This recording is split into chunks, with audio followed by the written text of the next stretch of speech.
ontdek die waarheid van die Bybel, die boek Spreuke, deel 131. Ek is professor Hans Redlinghuis van die Eerste Gemeente van Jaffa in Suid-Afrika, Pretoria, Montana, ook internasionaal. Sou jy belangstel in enige van die boeke wat ek geskryf het. Ek dink spesifiek aan die mens, siel, gees en liggaam, graf, doodryk, hel of hemel, so dik A5 boek, so van oor die 500 bladsye, baie insiggewend. Ek hanteer die mens, siel, gees en liggaam, graf, doodryk, hel of hemel. Met 'n vol bibliografie met al die verwysings in. Sou jy belangstel, dan kan jy ons kontak by ons WhatsApp nommer 0722 367 124 of gaan net na my webtuiste https://jafashua.co.za. As dit die eerste keer is dat u na die reeks kyk, kan ek sê, is verskriklik welkom. Gaan na deel 1 en begin reg voor, anders het jy magdom inligting gemis. Uiters noodsaaklik dat u as 'n nuwe kyker ook inteken of subscribe, soos die Engelsman sê, op YouTube kanaal, sodat u al die verskillende studies kennisgewings kan ontvang. Stuur u ook die link of die kennisgewing vir u vriende en familie. Dis lewensverandering, skryfblok en pen is uiters belangrik. En bring maar 'n seatbelt saam nou en dan. Hier is een of twee geestelike skokke wat van tyd tot tyd deurkom. Kom ons bid saam. Vader Jaffa, ons kom vanmôre in die begin van hierdie nuwe week om vir u verskriklik dankie te sê vir die naweek wat u vir ons geseën het, Vader.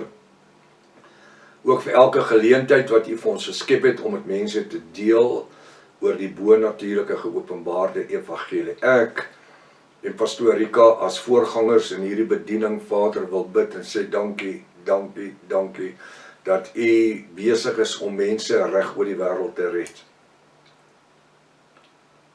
Bonatuurlik, dis net u wat dit kan doen. Mense kan dit nie doen nie. 'n sekteleier kan dit nie doen nie. 'n spesiale mens kan dit nie doen nie. Dis net u. En ons wil vir u al die eer en lof gee as 'n internasionale gemeente wat in die Bybelstudies funksioneer. Wil ons sê, word verheerlik, Vader, word verheerlik.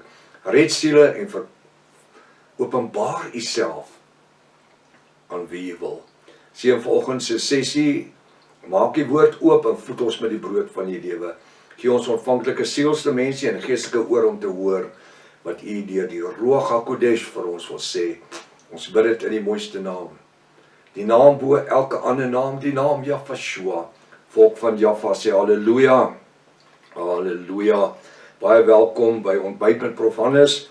Vertrou dat vanoggend se sessie met u 'n wonderlike geleentheid gaan wees en dat dit vir u 'n seën gaan wees. Ons is steeds besig met die boek Spreuke, hoofstuk 11 en ons is by vers 12, Prediker, Spreuke 11 vers 12. Hy sê die verstandelose verag sy naaste. Nou dit maak vir my nogal baie sin. As ek sien hierdie verskriklike aanslag wat ons gehad het. En die ouens traai nog al die tyd hulle, so sê hulle Engel, hulle traai hulle lek. Hulle moet maar aangaan. Maar die Bybel sê die verstandelose verag sy naaste en dit is waaroor dit gaan. In die Afrikaner kultuur is dit een van die grootste siektes wat daar is. En daar's nie pille vir dit nie. Het jy dit geweet? Dis jaloesie. Jy moenie 'n beter kar hê as jy aanhou nie, jy moenie in 'n beter huis bly nie, jy moenie iets nuuts aantrek nie, jy moenie nee, dan moes hy dit of sy dit gehad het. En daarna, they pursued you right into Hades of death. Hulle sal alles te probeer. En op die einde van die dag gaan dit oor totale menslike afguns. En die Bybel sê, want dit is 'n verstandlose ou wat dit doen. Want daai ou kan nie 'n verstand hê nie, want hy weet die Bybel sê, wat jy aan die geringste van my kinders doen, doen jy aan myself. So ons moet ook oppas, ons, vanmôre, dat ons nie iets aan iemand anders te doen nie. En daar's verskillende maniere om dinge te doen. Om afgunstig te wees en ons gesag as eienaars van 'n besigheid so op mense afdruk, dat dit vir die ouens nie lekker is om daar te werk nie. Die verstandelose verag sy naaste. Maar 'n verstandige man bly stil. Nou ja, hierdie een is nogal 'n bietjie 'n probleem partykeer om te sê dat 'n verstandige man bly stil. Ja, partykeer kan 'n man nie stil bly nie. Alhoewel die woord hier kom koning Salomo sê as jy 'n bietjie verstand het, moet jy stil bly. Want daar is 'n ander skrif wat sê 'n sagte woord keer die grimmigheid af. En die woord sê as jy die een wang slaan, dan moet ek die ander wang hou. En daarna, wat sê die woord dan? Hy sê niks verder nie. Verstaan jy wat ek sê? As jy een wang slaan, jy ander wang vas. As ek hom gehou het, die tweede keer het hom geslaan, dan moet jy maar die gevolge vat, man. As ongelukkig hoe dit is. Hoe moet ek nou nog meer die liefde van Jahweh laat skyn? Nee. Op die einde van die dag, jy sien, daar's 'n wanpersepsie wanneer dit kom by Christendom. Want al die jare het ons mos gepraat van Christendom. As jy 'n Christen is, mag jy jou hande oplig nie. As jy 'n Christen is, dan moet jy die minste wees. As jy 'n Christen is, dan moet jy in die grond ingetrap word. En as jy 'n Christen is, dan moet almal jou verneder. Snert, man. Snert. Ek sien Jahweh het so kwaad geword dat hy 'n sweep gemaak het en die ouens uit die tent uit die tempel uit met die sweep geneek het tot hulle uit is. Hy het nie net geslaan nie, hy het geneek. Nou is dit liefde? O, hy is 'n God van liefde. Ons is kinders van die Jesus en ons moet liefde. Maar ek moet sê op die einde van die dag, ou pastoor Victor, my pa se pastoor jare terug toe ek 'n jong laaitjie was. Hy het gesê hy was 'n wille ou gewees. Hy het voor die hotelle gepreek. En hy het hom eendag geklap. Hy het hom geklap by 'n openligdiens. Ou wat uit die bar uit gekom het. Toe sê hy, broer, die woord sê as jy my een wang hou, moet ek my ander wang hou. En toe hy omklap, toe hy klap, toe lê hy op die grond, het hy hom klaar beslaan. Sommer daar voor almal. Hy sê en ek lees nie verder wat sê die woord nie. Nou ja, dit is presies wat daar is. En net daar is die argument gestop. Jy sien, dis die ding, baie keer is jy van hierdie, ek wil amper sê ongoddelike mense, en daar's net een Afrikaanse woord vir dit, wat advantage vat. En dan sal hulle jou wil verneder in die grond en trap en alles. En partykeer die woord sê tog, ons moet 4 met 4 beveg. Daar kom 'n tyd wanneer, jy sien, ek wil net sê, daar kom 'n tyd wanneer ons die wysheid moet gebruik. Ek sê ons moet elke keer aan 'n bedleierery en goed betrokke raak. Dis nie wat dit is nie. Dis ook nie die gees van 'n Jahweh. En nou weet baie van julle mense wat nou verskriklik sagtens is. Julle hou nie wat ek nou sê nie. Maar ek wil een ding sê, partykeer is dit nodig dat jy op jou agterpote moet staan en sê, tot hier toe en nie verder nie. Sorry Pel, dat ek en jy mekaar nou bestaan. Niks verder van hier af nie. En weet jy wat onmiddellik verander daai ou se hele gesindheid? Onmiddellik verander sy gesindheid. Die verstandelose verag sy naaste, maar 'n verstandige man bly stil. Jy bly stil in terme van, jy hou die gesindheid van Jahweh. En gee die evangelie so ver as jy kan. En laat ons lig skyn so ver as ons kan. En ons doen wat ons kan so ver as ons kan. Maar dan kom daar ook op 'n stadium waar 'n ou dan moet sê, "Wow, dis is genoeg." En dis kom die Bybel sê, gaan na iemand toe 2 keer, 3 keer en daarna skud die stof van jou voete af. Nou sê in vers 13, die wat met kwaadpratery omgaan, maak 'n geheim openbaar. Daai ouens praat maklik. Hulle praat maklik. En dis hoekom jy moet baie versigtig wees, veral die Jahwiste. Jy moet nie baie versigtig wees vir die Jahwiste nie. Jy moet baie versigtig wees as 'n Jahwis. Dat jy nie al jou goed met almal deel nie. Dis nie nodig nie. Ek weet, jy sal sê, prof, jy praat maklik, jy praat baie oor die goed wat in julle lewens gebeur en so aan. Ja, dit is life experiences wat ons deurgegaan het. En dit help ander mense om nie deur dieselfde dinge te gaan nie. Ek het hoeveel oproepe gehad van mense wat sê, prof, jou getuienis of jou waarskuwing, dit wat julle deurgaan, dit het ons geblokkeer, dit het ons dinge gedoen. Eendag het 'n man gebel, toe sê hy, prof, na 'n tyd lank, jou getuienis het my besigheid gered. Terwyl jy besig was om te gestuig en die woord te bedien, het ek die antwoord gekry hoe om my besigheid te red. Nou, dis waarvan ek praat. Die wat met kwaadpratery omgaan, maak 'n geheim openbaar. Maar hy wat betroubaar is van gees, bedek 'n saak. Nou wat beteken die gees? As jy kyk in die 33 Afrikaanse Bybel, dan is die gees met 'n klein g.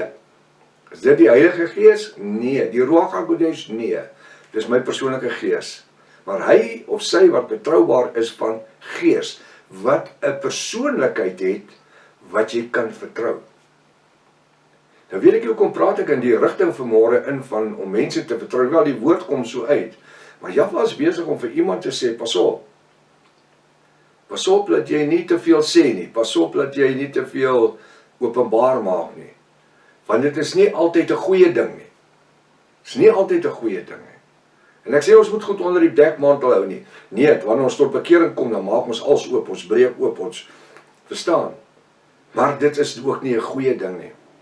Ek weet van 'n kerkdenominasie hier in Benoni, verskriklik eng op die woord, daar's nie fout met hulle nie, mooi standaard van heiligmaking en alles, en deel van hulle godsdienstopset is om oop sondebelydenis te doen.